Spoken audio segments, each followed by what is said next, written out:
চট্টগ্রামটা সমস্ত দিক থেকে খুব ইম্পর্টেন্ট। চট্টগ্রাম যদি ভারতে চলে আসে, এরা টিভিতে বসে বসে ডায়লগ মেরে চট্টগ্রাম দখল নিয়ে নিল। এবার খোদ ভারতীয় কৃষকরাই ক্ষোভ ছাড়লেন রিপাবলিক বাংলার সাংবাদিক ময়ূক রঞ্জনের ওপর। শুধু তাই নয়, মলম বিক্রেতা খ্যাত এই সাংবাদিকের নামে মামলা করার কথাও জানালেন কৃষকরা। গণ অভ্যুত্থানের মুখে বাংলাদেশের সাবেক প্রধানমন্ত্রী শেখ হাসিনা ভারত পলায়নের পর একের পর এক মিথ্যা বানোয়ার তথ্য প্রচার করে আসছে মোদির পোশাক গদি মিডিয়া। এর ফলে দুই দেশের মধ্যকার বন্ধুত্বপূর্ণ সম্পর্কে কিছুটা ফাটল ধরেছে। একের পর এক হুঁশিয়ারির ছবি। বাংলাদেশের মানুষ ভারত বিরোধী নয়, বাংলাদেশের মানুষ উগ্র সাম্প্রদায়িক মোদি বিরোধী। ঠিক এভাবেই প্রধানমন্ত্রীর বিরুদ্ধে বিষোদগার বাংলাদেশ থেকে। এমনই মন্তব্য করছেন বাংলাদেশের জুলাই শহীদ স্মৃতি ফাউন্ডেশন কমিটির সাধারণ সম্পাদক সার্জিস আলম।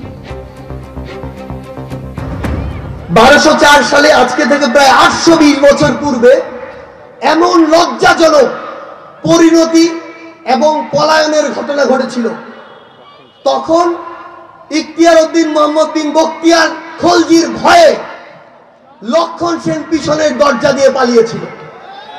আর 820 বছর পরে খুনি হাসিনা তার চেয়েও লজ্জাজনক ভাবে পলায়ন করেছে। আপনাদের কি ভয় লাগছে? আরাকান আর্মির সাথে আপনারা যুদ্ধ করছেন না কেন? তারা ইতিমধ্যে ঢুকে পড়েছে টেকনাফ অঞ্চলে। তো ইতিমধ্যে অনেক আরাকান আর্মি তারা তো ভারতের গণমাধ্যমে ঢুকে পড়েছে, আমাদের বাংলাদেশে এখনো ঢুকেনি। এরা কথায় আছে, পাগলে কিনা বলে আর ছাগলে কিনা খায়। বাংলাদেশকে দখল করে নেওয়ার হুমকি দেওয়া পশ্চিমবাংলার দাদারা 2 মাস হয়ে গেলেও ছাত্র জনতার নতুন বাংলাদেশের একটা চুলও বাঁকা করতে পারেনি। বাংলাদেশের উপর একটা বুলেট ছোড়ার সাহস না পাওয়া পশ্চিমবাংলার দাদারা এবার লজ্জায় নিজেদের মান বাঁচাতে নতুন মিথ্যাচারে ব্যস্ত। মুসলিম সংখ্যাগরিষ্ঠ বাংলাদেশ এবং ভারত হিন্দু সংখ্যাগরিষ্ঠ দেশ হলেও সাংস্কৃতিক এবং ঐতিহাসিক মেলবন্ধনের কারণে দেশ দুইটিতে কয়েক দশক ধরে বন্ধুত্বপূর্ণ সম্পর্ক বিদ্যমান। কিন্তু সম্প্রতি দেশ দুইটির সেই উষ্ণ সম্পর্কে জমেছে বরফ। কিন্তু এর পেছনে মূল কারণ কি?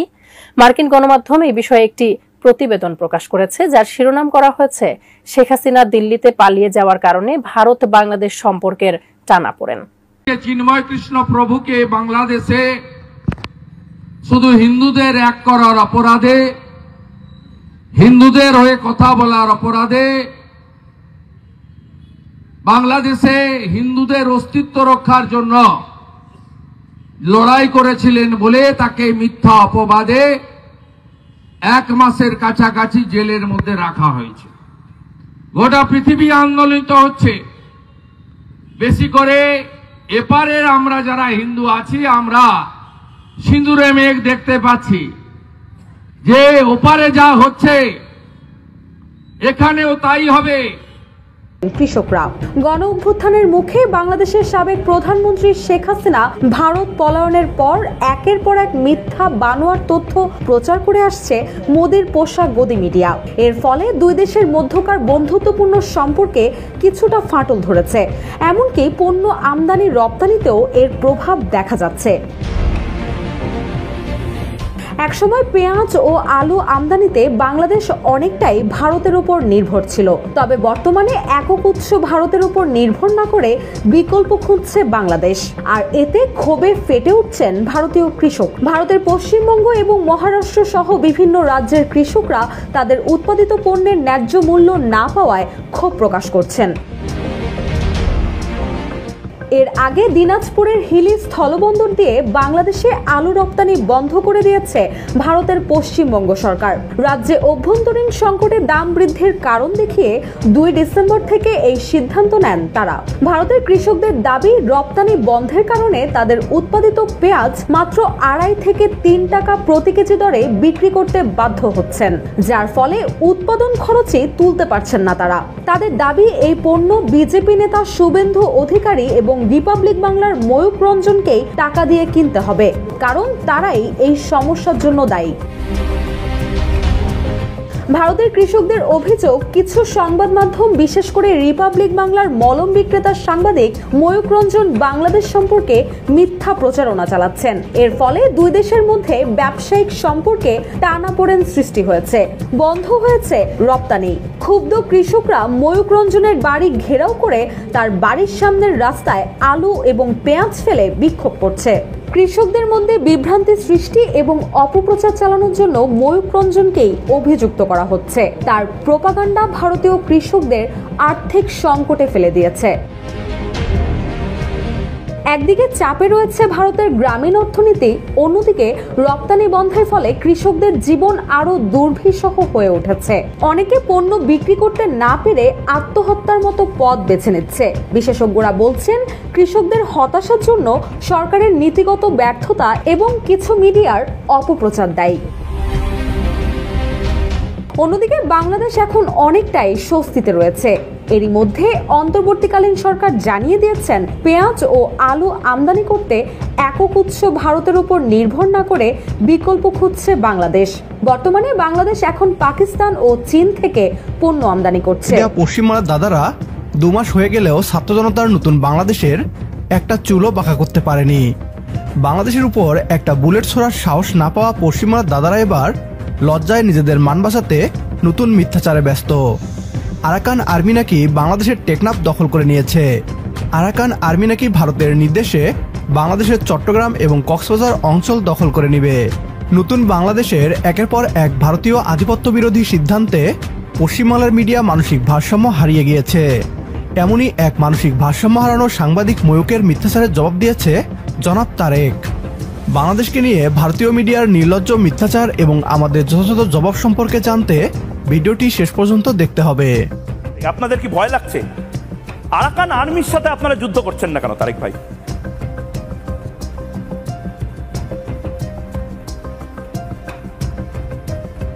আমরা তাদেরকে শত্রু মনে করি না। আমাদের শত্রুর তালিকায় আরাকান আর্মি নাই, এবং এটা মায়ানমারের জান্তা সরকার, তাদের কারণে রোহিঙ্গারা এখানে আসার ফলে আমরা ক্ষতিগ্রস্ত হয়েছি।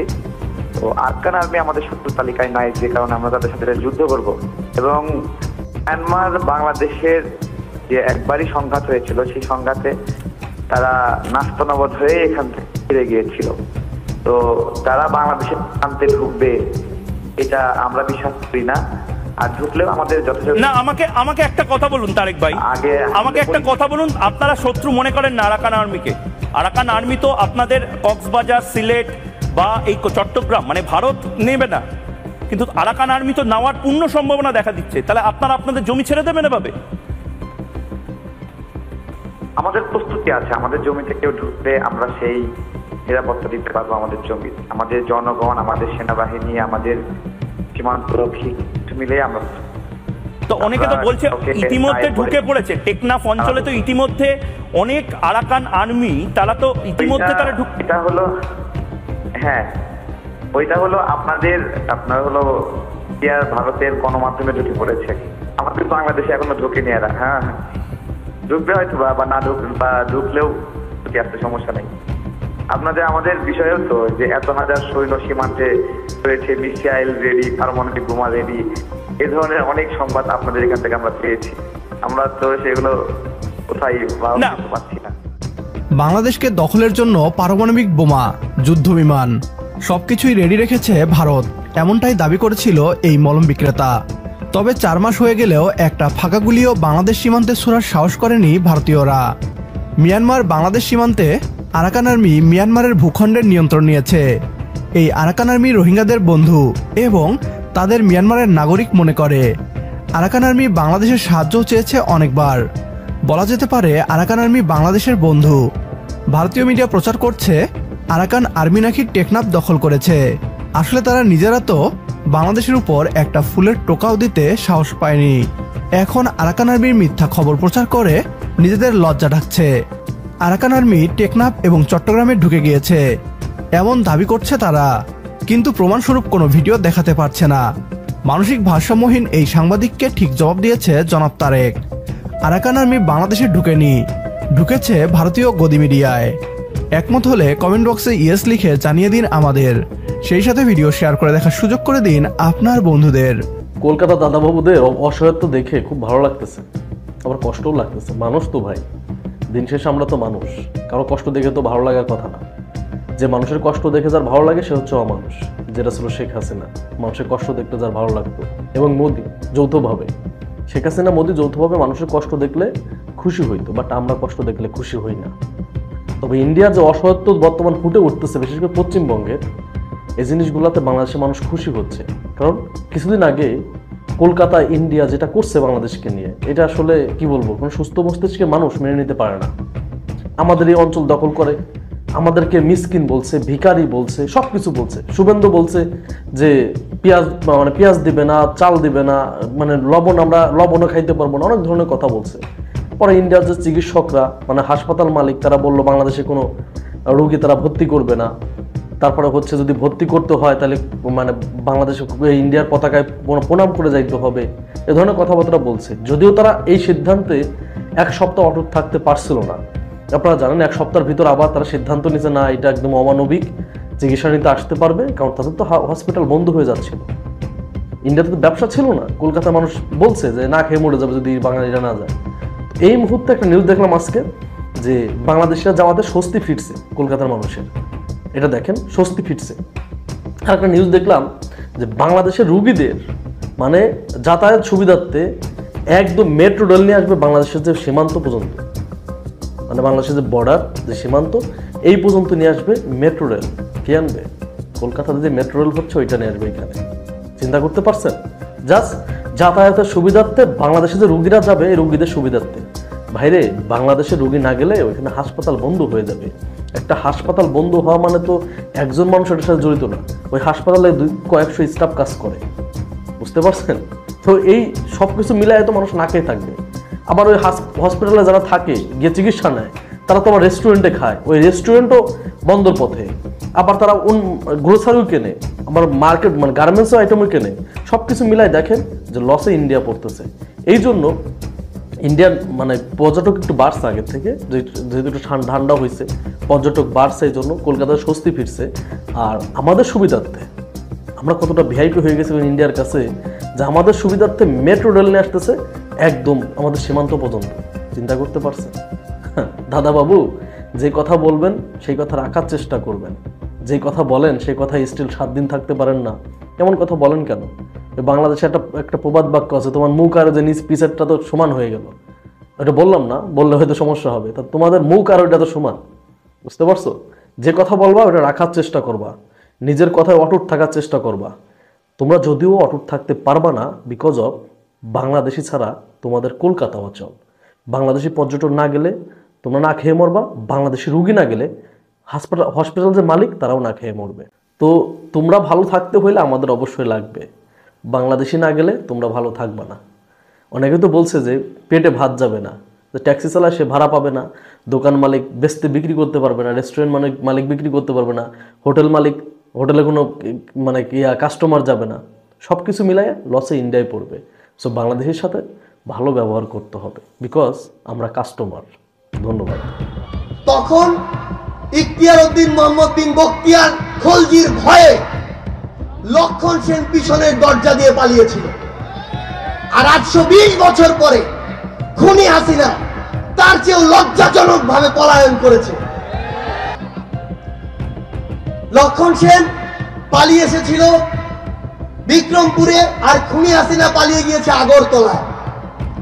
আমরা খুনি হাসিনা সহ তার দোসরদেরকে বলে দিতে চাই, আপনারা যে তলায় গিয়ে লুকান না কেন, বাংলাদেশের মানুষ আপনাদেরকে খুঁজে এনে ওই ফাঁসির মঞ্চে দাঁড় করাবে। আমরা ভারতকে একটি জিনিস বলে দিতে চাই, ওই মোদীকে একটি জিনিস বলে দিতে চাই, বাংলাদেশের মানুষ ভারত বিরোধী নয়, বাংলাদেশের মানুষ ভারতের জনগণ বিরোধী নয়, কিন্তু বাংলাদেশের মানুষ ওই উগ্র সাম্প্রদায়িক মোদী বিরোধী।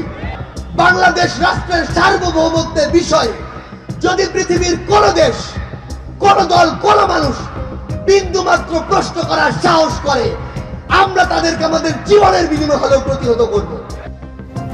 প্রধানমন্ত্রীর বিরুদ্ধে আপনারা শুনলেন সার্জিস আলম একেবারে কড়া হুঁশিয়ারি দিলেন, তীব্র বিষোদ্গার, আর তার বিরুদ্ধে যে কড়া প্রতিক্রিয়া দিয়েছেন প্রাক্তন ডিআইজি বিএসএফ সমীর মিত্র। কি বলেছেন তিনি? দেখুন।